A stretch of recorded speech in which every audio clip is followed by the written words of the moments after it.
बिस्मिल्लाहिर्रहमानिर्रहीम। अस्सलाम वालेकुम। इमेजिन करो दोस्तों, जब आपने मेहनत मजदूरी की हो और उस मेहनत मजदूरी और खून पसीने के पैसे इकट्ठा करके आपने अपने लिए एक अपना घर लिया हो जो आपका ख्वाब है।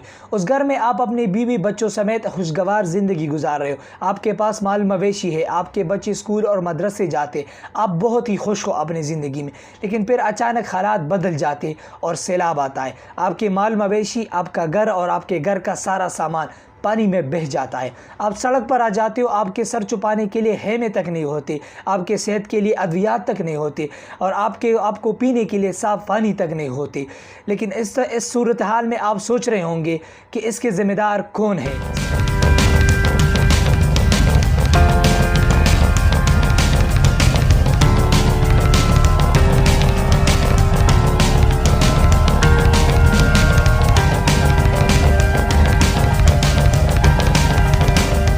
ज़रा सोचिए दोस्तों, अगर आप एक ऐसे मुल्क में रह रहे हो जिसके हुकूमत और पॉलिटिकल पार्टी के साथ कुदरती आफात के लिए पैसे तक नहीं होती, वो आपके लिए 10-10 रुपए के चांदा इकट्ठा करते, दूसरों ममालिक के सामने हाथ फैलाते हैं और आपके लिए इमदाद मांगते हैं।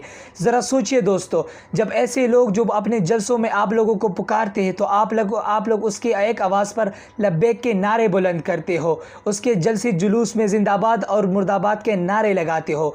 लेकिन पिछले 75 सालों में उन लोगों ने आपकी ज़िंदगी और आपके घर को महफूज रखने के लिए एक ऐसा निज़ाम नहीं प्रोवाइड किया जिससे आप और आपके घर और आपके बच्चे महफूज हो जाओ और आप इस तरह के सैलाब से महफूज रह जाओ। जी दोस्तों, तो अब बात करते हैं कुछ डेटा की। इस सैलाब में तकरीबन 1000 से ज़्यादा लोग जान बहक हो चुके हैं, 3000 से ज़्यादा लोग इंजर्ड हो चुके हैं, 8 लाख से ज़्यादा जानवर जो है माल मवेशी वो हलाक हो चुके हैं और तकरीबन 7 लाख से ज़्यादा घर जो है वो तबाह हो चुके हैं। एक डेटा के मुताबिक तकरीबन 3 करोड़ के लोग डायरेक्टली और इनडायरेक्टली इस सैलाब से मुतासिर हुई है और 600 से ज़्यादा इंफ्रास्ट्रक्चर यानी पुल तबाह हो चुके हैं। कुछ माहिरीन का ये भी कहना है कि पिछले 60 सालों में ये सबसे ज़्यादा तबाहकुन सैलाब है जो पाकिस्तान में आया है, जिससे तकरीबन 116 पाकिस्तान के 116 अजला मुतासिर हुई है। ज़रा सोचिए दोस्तों, ये पाकिस्तान में पहली दफ़ा नहीं है, लेकिन इन नाहिल और नालायक हुक्मरानों के पास इस तरह के सैलाब और डिज़ास्टर से बचने के लिए कोई भी हल मौजूद नहीं। NDMA नाम तो सुना होगा, नेचुरल डिज़ास्टर मैनेजमेंट अथॉरिटी। ये वो इदारा है जो कुदरती आफात के साथ डील करते, उनके बारे में अवाम और हुकूमत को आगाह करती है और डिज़ास्टर की सूरत हाल में हालात को कंट्रोल करती है। लेकिन ज़रा सोचिए दोस्तों, जब भी पाकिस्तान में कोई बजट अनाउंस होता है, क्या इस बजट में NDMA के लिए कोई ख़ास बजट मुख्तस की जाती है? उनके लिए अच्छी गाड़ी, हेलीकॉप्टर, मेडिकल इक्विपमेंट्स, इस तरह के सामान का बंदोबस्त किया जाता है या नहीं? इस तमाम तर सूरत हाल में आप लोगों ने ये भी देखा होगा कि इसमें सिर्फ फ़ौज जो है, आर्मी, पाकिस्तान की आर्मी नेगेटिव नज़र आती है। पाकिस्तान की आर्मी के हेलीकॉप्टर्स जो है लोगों के साथ मदद कर रहे, बहुत अच्छी बात है, हम अपने आर्मी पर फायर करते हैं इस तरह की सूरत हाल में। लेकिन ज़रा सोचिए दोस्तों कि वो इदारा जिसकी रिस्पॉन्सिबिलिटी है नेचुरल डिज़ास्टर मैनेजमेंट अथॉरिटी, यानी कुदरती आफात के साथ डील करना, क्या उनके पास इतनी मालियत मौजूद है कि इस सूरत हाल पर काबू पा सके? क्या उनके पास अच्छी गाड़ी और हेलीकॉप्टर मौजूद है जो लोगों को इमदाद प्रोवाइड कर सके? क्या उनके पास ऐसी सूरत हाल, ऐसे इक्विपमेंट्स है जिसके ज़रिए लोगों को रेस्क्यू किया जा सके? बिल्कुल नहीं। पाकिस्तान में ये सूरत हाल है, जब भी कुदरती आफात आते हैं जिसकी रिस्पॉन्सिबिलिटी होती है वो लोग उनसे परे रह जाते हैं। दोस्तों, सबसे अहम सवाल ये है कि इस तमाम तर सूरत हाल के ज़िम्मेदार कौन है? यहाँ पर सोशल मीडिया पर कुछ मौलवी और उलमा साहिबान ये भी कह रहे हैं कि ये बिल्कुल एक कुदरती आफत है। हम ये मानने के लिए तैयार नहीं कि ये कुदरती आफत है जो हर साल पाकिस्तान में आता है। दुनिया की दूसरी बड़ी ममालिक जिनमें बड़े बड़े जुल्म चल रहे, लोग बड़े बड़े गुनाहों में शामिल हैं, क्या कुदरती आफत वहाँ पर भी आते हैं या नहीं? या सिर्फ पाकिस्तान में हर साल या दूसरे तीसरे साल इस तरह के आफत आते हैं?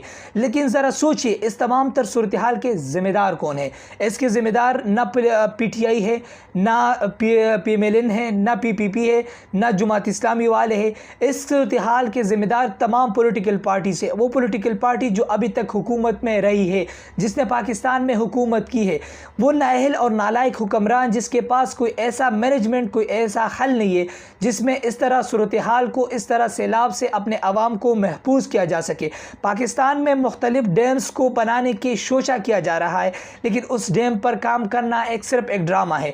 एक ड्रामे के तौर पर उन डैम्स के लिए फ़ंड भी इकट्ठे किए जाते हैं, लेकिन फिर वो लोग अचानक गायब हो जाते हैं। सिर्फ आवाम के आंखों में उंगलियां डालने की कोशिश करते हैं, आवाम को बेवकूफ़ बनाने की कोशिश करते हैं। लेकिन पाकिस्तान में इस तरह की कुछ सूरत हाल नहीं। क्या इन पानी को ज़हीरा नहीं किया जा सकता? अगर एक तरफ आप बिजली का रोना रोते हो कि हमारे पास पानी नहीं है, हमारे पास इस तरह के मसाइल है, क्या इस तरह के छोटे छोटे डैम्स बनाकर इन पानी को महफूज नहीं किया जा सकता? आवाम को सैलाब से महफूज नहीं किया जा सकता? लेकिन हमारे इन हुक्मरानों के पास ना मईशत का हल है, ना सैलाब का हल है, ना फॉरेन पॉलिसी का हल है, बल्कि ये सब तमाम पॉलिटिकल क्राइसिस में मुब्तला है। देखिए, पॉलिटिक्स का मतलब है पॉलिटिक्स यानी पावर को गेन करना, और ताकत को हासिल करने के लिए ये लोग आपस में लड़ते झगड़ते रहे। अब इनके पास आवाम का कोई फ़िक्र नहीं है, आवाम इस तरह से सैलाब में मरते रहे। ये तमाम लोग जिनके अपना घर ख्वाब था वो ख्वाब बिखर चुका है। सूरत हाल में एक किस्म के लोग आपको मिलेंगे जिसके हाथों में डिब्बे होंगे, वो आपसे चंदा मांगेंगे। वो असल में कुछ लोग माफिया भी है, कुछ लोग सही भी है, कुछ लोग माफिया भी है। कुछ लोग सैलाब ज़द्दा के नाम पर अपने लिए पैसे इकट्ठा करके गायब हो जाते हैं। बेहतरीन तरीक़ाकार क्या है हम आपको बताते हैं।